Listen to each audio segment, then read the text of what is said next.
One of the reasons we like binomial probabilities so much is that we have formulas for finding the probabilities, which is great. And I'm actually not even going to give you the by hand formulas, although you can look those up in the textbook if you're interested. What we're going to use is either the calculator or StatCrunch. Now I wrote down the calculator functions here, but I'll also show you StatCrunch, and they're both pretty handy and useful. But I want to show you the differences. There's two formulas in case you missed it. There's a binompdf and a binomcdf, and they don't quite do the same thing.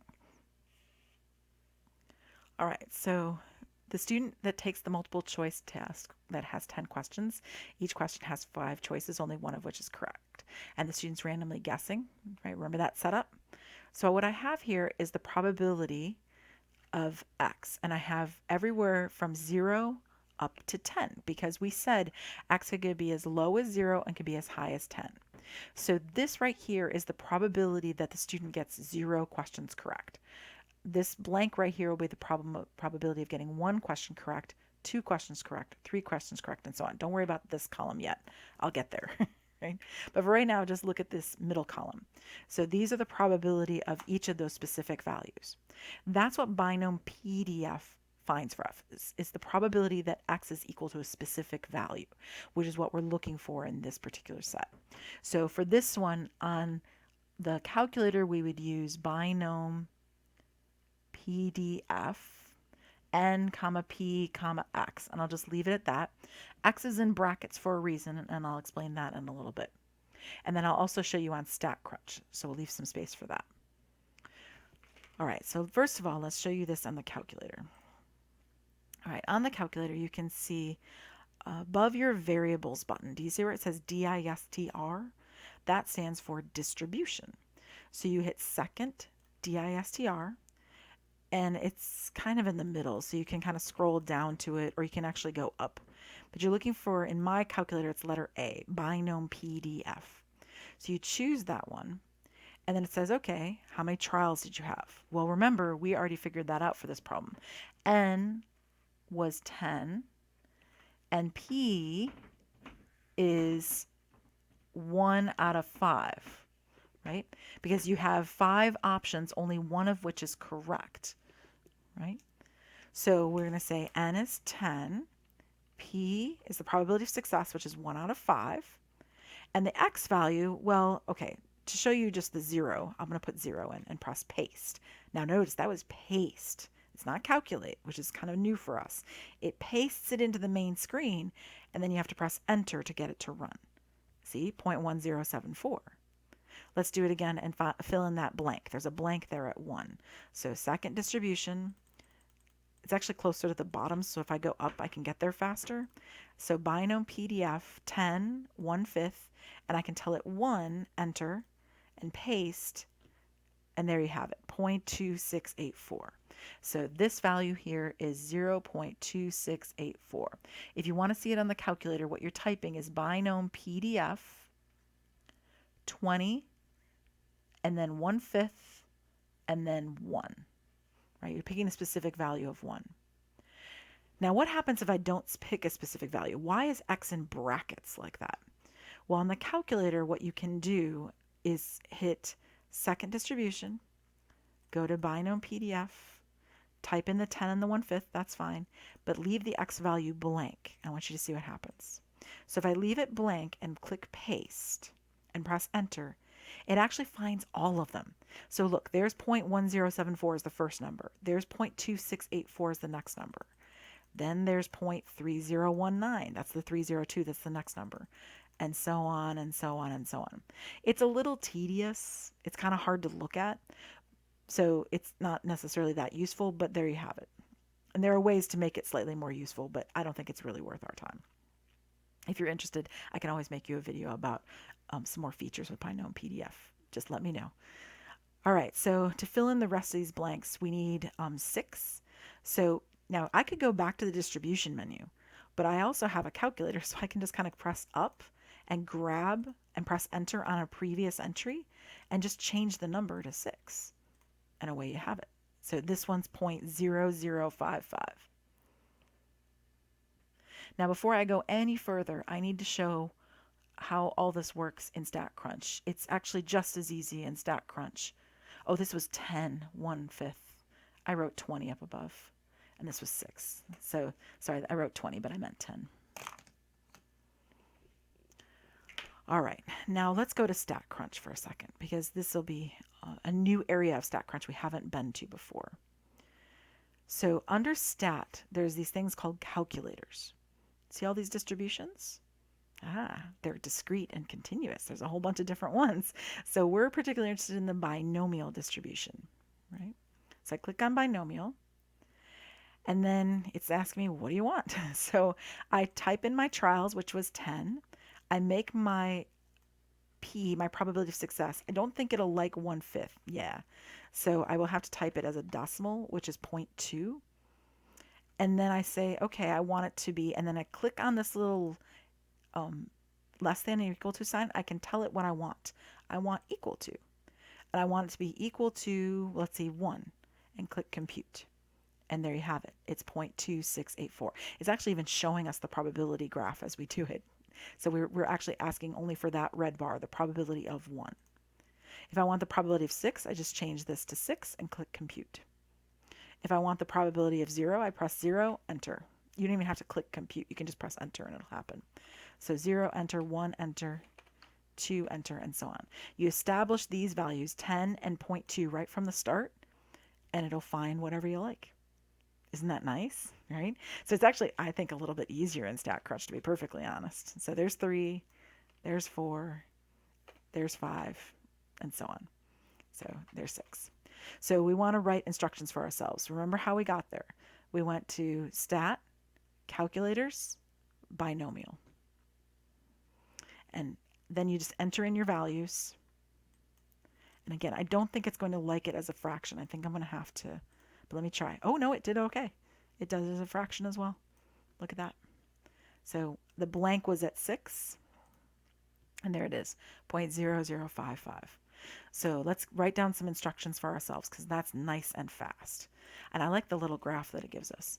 So we're going Stat, and then we went to, I think it was Calc, but I just want to double check before I write this. So Stat, Calculators. Stat, Calculators, Binomial. Right there. There we go. Stat, Calculators, Binomial. And otherwise it works the same. Remember that this column is the probability that x equals x. So what you're finding here is the probability that x is equal to a specific value. That's what you're finding for this column. My highlighter's dying. Hold on. Now for the next column, that's the cumulative probability. That's the other function. And if you look at it on the calculator, it has a little c in it. That stands for cumulative. Now, what does that mean? It means it's adding, right? Cumulative is a definition we learned in chapter 2.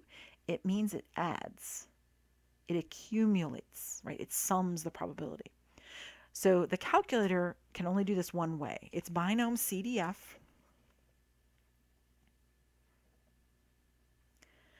And actually, thinking about this, instead of writing 10 and p, well, I'll just write n, p, and I'll put a little x in brackets, just like this. But it's the c, and this is the p. That's the difference between the two.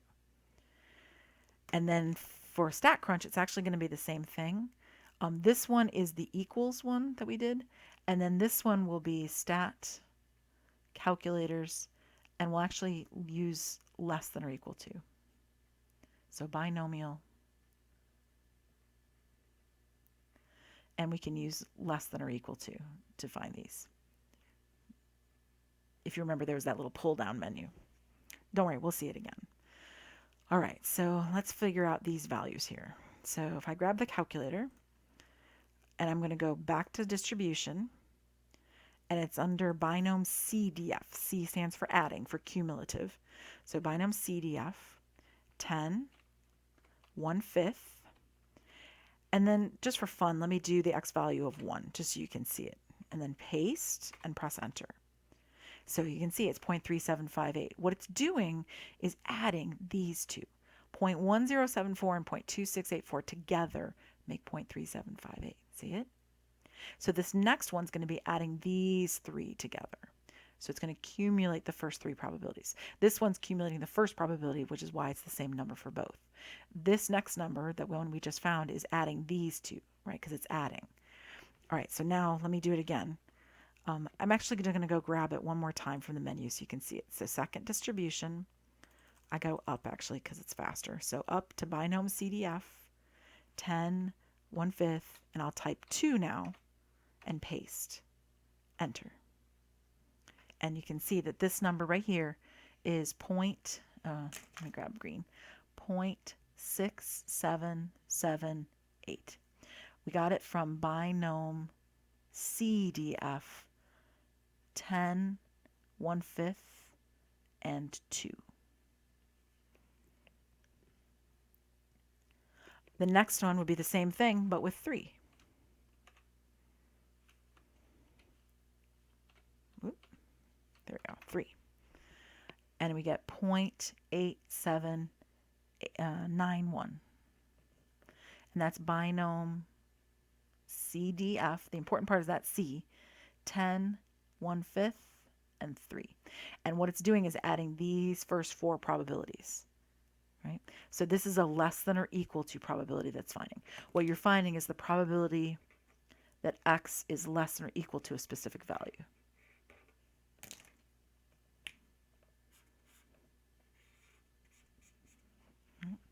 So it's adding up. So what you're finding here, you have an 87.91% chance of being 3 or less correct, from 0 up to 3 correct, right?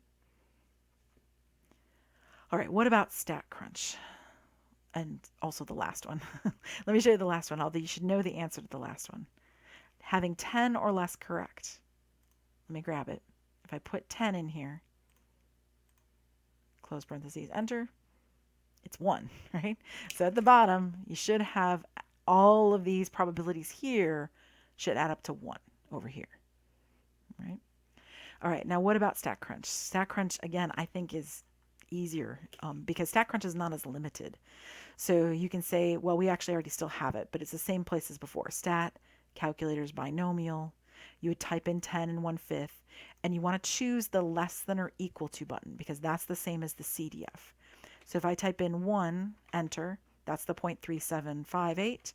If I type 2, that's 0.6778, which we found. That's 3. There's 879. There's 10. There's 1. Right? And you can see actually on the graph, let me go back to the 3. You can see it's adding those first 3 probabilities. That's why they're red. And then it's discounting all of the rest of the probabilities, which are 4, 5, 6, 7. Why is it not showing 7, 8, 9, 10? It's because they're so small that it's not even worth showing you the graph. That's how tiny they are. Cool, huh? So there's actually more options in here as well. I don't know if you're catching it. There's greater than or equal to, there's greater than, there's less than. So you actually have more options. You can also go to between. I want to be between this number and this number, which is very nice. So we'll use those for later problems. But for right now, the ones that match are the ones that are less than or equal to, that's the CDF, and equal to, that's the PDF. But StatCrunch is really nice because it gives you more options than just those few, which will be very handy in another page or so for some examples. So make sure this makes sense to you. We chose equal to match this side, and we chose less than or equal to match this side. Right? That's what we're using, less than or equal to. All right, now last question is to explain the difference between those calculator functions, or between, between the two binomial calculator functions, also the StatCrunch functions. In other words, the middle column, probability of x equal x, is binomPDF, which was 10, 1/5, x, like that. PDF finds the probability that x is equal to a specific value.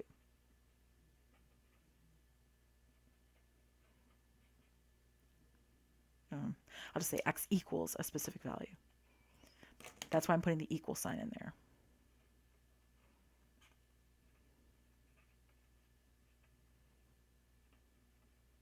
So the probability in this case that the student gets 3 right, 4 right, 5 correct, so on, right? And then probability that x is less than or equal to x is binomcdf. 10 1/5 x. It finds the probability